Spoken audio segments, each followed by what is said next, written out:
அஸ்ஸலாமு அலைக்கும் வரஹ்மத்துல்லாஹி வபரகாத்து. அல்ஹம்துலில்லாஹி ரப்பில் ஆலமீன் வல் ஆகிபத்துல் முத்தகீன் வஸ்ஸலாத்து வஸ்ஸலாமு அலா சையதின் முர்சலீன் வ அலா ஆலிஹி வஸஹ்பிஹி அஜ்மாயின். அம்மாபாத்.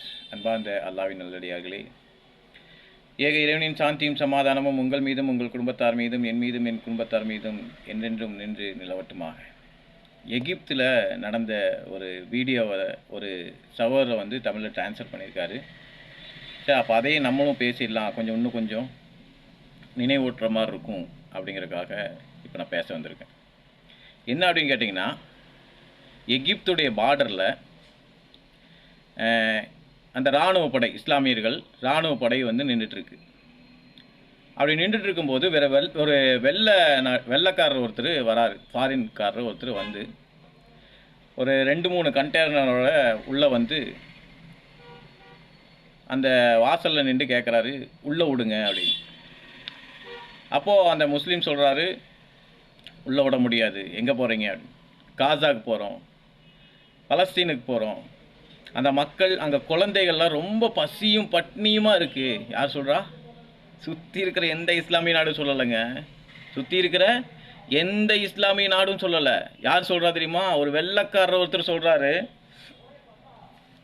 உள்ள குழந்தைங்க இருக்குது, பசியால் செத்துட்டு இருக்குது, விடுங்க அப்படின்னு கேட்குறாங்க. முடியாது அப்படிங்கிறாங்க. எப்படி முடியாது அப்படிங்கிறாங்க? ஏன்? அவங்களுக்கு ஆர்டர் இருக்காமா. ஒரு முஸ்லீம், ஒரு உம்மத்திற்கு குழந்தைகள் பசியும் பட்னியுமா இருக்குது. அப்படி அந்த ஆர்டரை ஃபாலோ பண்ணுறதுக்கு வேலையை விட்டுட்டு போய் தொலைய வேண்டியது தானே. எதுக்கு அப்படிப்பட்ட வேலை எதுக்கு அவங்களுக்கு? அதுக்கப்புறம் அவர் கேட்குறாரு, உங்களுடைய சகோதரர் தானே அவர், உங்களுடைய சகோதரர் தானே அவர், உங்களுடைய மனிதாபிமான அடிப்படையில் நீங்கள் அவங்க இந்த வண்டியெல்லாம் உள்ள விடலாம்ல அப்படிங்கிறாங்க. முடியாது அப்படிங்கிறாங்க. உங்களுடைய இஸ்லாத்திற்காக நீங்கள் விட மாட்டீங்களா? யார் கேட்கறது பார்த்தீங்களா? அல்லாஹு அக்பர். யார் கேட்குறா? அந்த வெள்ளைக்காரர் கேட்குறாரு, உங்களை இந்த இஸ்லாத்திற்காக நீங்கள் விட மாட்டீங்களா? முடியாது. அடுத்தவர் கேட்குற வார்த்தை தான் ரொம்ப பெரிய வார்த்தை. அல்லாஹ்வுக்காக நீங்கள் விட மாட்டீங்களா? நீங்களும் அந்த இறைவனைத்தானே சார்ந்திருக்கிறீங்க, நீங்களும் அந்த அல்லாஹ்வை தானே ஏற்றுக்கொண்டு இருக்கிறீங்க.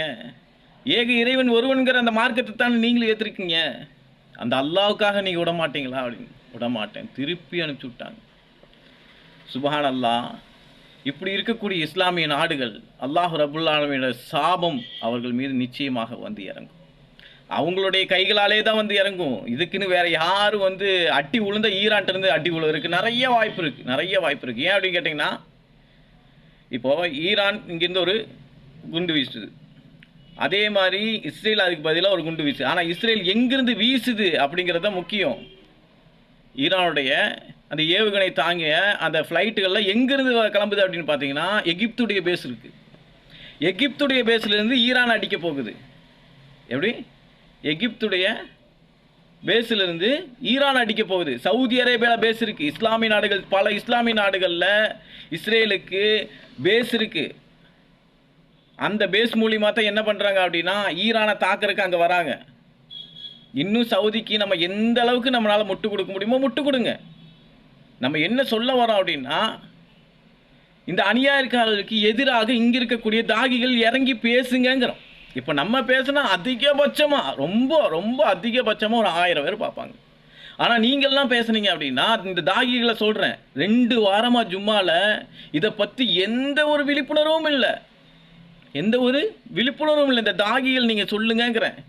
இஸ்லாமிய நாடுகள் இப்படியெல்லாம் அழிஞ்சிட்டு இருக்குது. துபாயில் விபச்சாரம் பெருகிருச்சு, பாகிஸ்தானில் விபச்சாரம் பெருகிருச்சு, போதை பெருகிருச்சு, அதுபோக உங்களுக்கு அங்கே லஞ்சம் இருக்குது, ஊழல் இருக்குது. சவுதி அரசாங்கத்தில் மன்னராட்சி முறை ரொம்ப வருஷமாக இருக்குது, காலங்காலமாக இருக்குது. மன்னராட்சி முறை இஸ்லாத்திற்கு எதிரானதுன்னு சொல்லுங்கள். முட்டு கொடுத்தது வரைக்கும் போதும், அதுக்கு எதிரானதுன்னு சொல்லுங்கள். இந்த மாதிரி சவுதி மன்னர் இடத்துல தான் 95% மக்களுடைய ஒட்டுமொத்த சொத்து இருக்குன்னு சொல்லுங்கள். ஒரு குடும்பத்தாட்டம் மட்டும்தான் இருக்குன்னு சொல்லுங்கள். இதை பற்றியில் யார் தெளிவாக சொல்கிறாங்க தெரியுமா? அதாவது எகிப்து, இந்த மற்ற இஸ்லாமிய நாடுகளில் சவுதி அரேபியா, அவங்களெல்லாம் சம்சீன் காசிமி அவங்க என்ன சொல்கிறாங்க அப்படின்னா, முனாஃபிக்குங்கள்னு தகிரிமாக பேசுகிறாரு. எப்படி? போன வாரம் வீடியோ எடுத்து பாருங்கள், சம்சீன் காசிமோடது தெளிவாக பேசுகிறாரு. அதை விட இலியாஸ் ரியாஜி, மக்கா அங்கே சென்னையில் இமாமு, மாஷா அல்லாஹ் என்ன ஒரு தீன் அவர்ட்ட இருக்கு.